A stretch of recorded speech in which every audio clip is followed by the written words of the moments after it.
লড়াই হয়েছিল এবং অমৃত কীভাবে উদ্ধার হলো ওই নিয়ে পড়ছি। সুখদেব বললেন, হে রাজন, ভগবান গজেন্দ্র স্বরূপ পবিত্র লীলা সমস্ত পাপ বিনাশকারী অমিত তোমার কথা শোনালাম, কিন্তু বৈরত মমন্তরে সে কথা শোনো। চতুর্থ মনু তমস সহদর, পঞ্চম মনু বৈরাত্তর অর্জুন বলি বিন্ধ পর্বত বিন্ধ প্রমুখ পুত্র ছিল। সেই মমন্তর ইন্দ্রের নাম ছিল বিভু।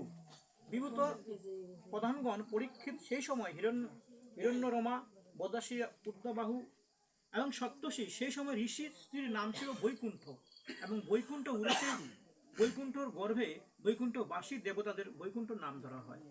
অর্থাৎ বৈকুণ্ঠর নাম অনুসারে সেই দেবতাদের বৈকুণ্ঠ নাম, মানে দেবতারা যেখানে বাস করে সেটাকে মানে বৈকুণ্ঠ বলা হয়। স্বর্গে দেবতারা বাস করে আর শ্রী হরি বাস করে বৈকুণ্ঠ ধাম। যেই বৈকুণ্ঠ ধামের তার ধাম। তো এখন অসুর এবং দেবতাদের মধ্যে যুদ্ধ হচ্ছে বারবার করে।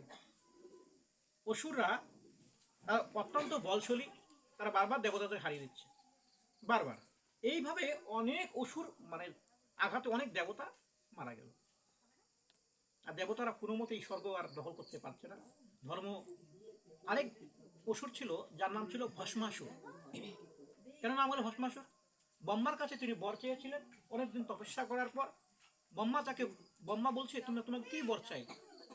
সে বলল, আমি যাকে স্পর্শ করবো সে যদি সঙ্গে সঙ্গে ভস্ম হয়ে যায়, মানে আমি যাকে স্পর্শ করবো সে ভস্ম হয়ে যায়, তার জন্য তার নাম হয়েছে ভস্মাসুর।